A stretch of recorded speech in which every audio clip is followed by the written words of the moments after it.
Bonjour, je suis Saint-Orf Benjo, porte-parole de la direction de la diplomatie nationale d'Israël, ici pour vous fournir des mises à jour quotidiennes et des nouvelles en français. Il y a quelques instants, nous avons été signalés d'une attaque terroriste à l'arme blanche au passage du tunnel à Jérusalem. Le terroriste qui a perpétré l'attaque au couteau a été neutralisé par les forces de sécurité. En outre, 2 personnes ont été blessées sur les lieux et d'importantes forces de police sous le commandement du commandant du district de Jérusalem sont en route vers les lieux de l'attentat. Parallèlement, dans le nord du pays, les sirènes ont retenti au kibbutz à Hanita. Depuis le 7 octobre, les forces de défense d'Israël ont frappé plus de 4500 cibles du Hezbollah, éliminé 300 membres de l'organisation terroriste et blessé 750 personnes. Le Premier ministre Benjamin Netanyahou s'est exprimé hier lors de la conférence de AIPAC à Washington, affirmant que, quoi qu'il arrive, Israël vaincra. Le Premier ministre a souligné: We will finish the job in Rafah while enabling the civilian Nous finirons le population. travail à Rafah tout en permettant à la population civile de se mettre à l'abri. Nous avons pris des mesures pour minimiser les pertes civiles qu'aucune autre armée n'a prises dans toute l'histoire. Les efforts israéliens pour préserver la situation humanitaire dans la bande de Gaza s'intensifient. 6 camions d'aide de l'Organisation mondiale de l'alimentation sont entrés dans le nord de la bande de Gaza la nuit dernière. Cette opération fait partie d'un projet pilote visant à empêcher l'organisation terroriste Hamas de s'emparer de l'aide. Les résultats du projet pilote seront présentés aux représentants du gouvernement israélien.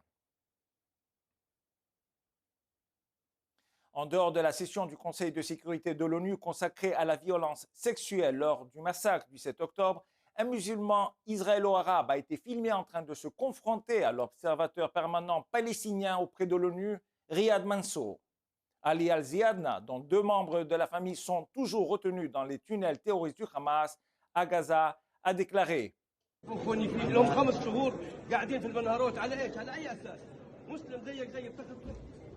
Je me demande pourquoi ont-ils enlevé mon frère? Qu'a-t-il fait pour mériter d'être enlevé?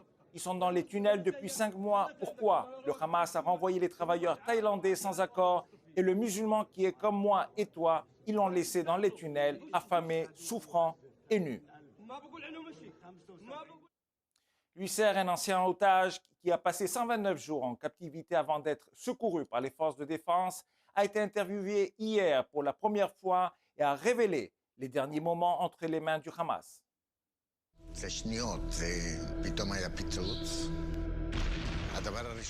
Une question de secondes. Soudain, il y a eu une explosion. Au début, nous avons pensé que Tsahal bombardait le bâtiment. J'ai roulé du matelas où je dormais vers les terroristes qui me gardaient, puis je les ai entendus m'appeler: Luis, viens ici, c'est Tsahal, nous sommes venus te ramener à la maison. Luis a déclaré que les soldats les ont protégés pendant l'opération de sauvetage, alors que les terroristes du Hamas continuaient à leur tirer dessus. Après avoir été libéré, il s'est rendu à une manifestation pour demander la libération des autres otages. Il a raconté aux journalistes qu'un jeune garçon est venu vers lui parler. Il s'est retourné vers moi et m'a dit: c'est formidable que vous soyez là. Mon cousin faisait partie de l'équipe qui vous a secouru. J'étais heureux et j'ai dit: super, dis-lui. Il m'a arrêté tout de suite et m'a dit: il a été tué il y a une semaine. Cela m'a complètement bouleversé.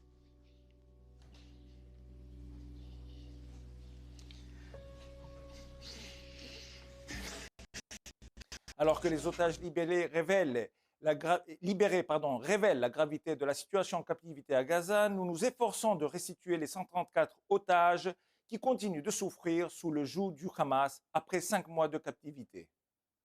Comme toujours, nous sommes à votre disposition pour toute information additionnelle aux coordonnées affichées à l'écran. Merci de votre attention.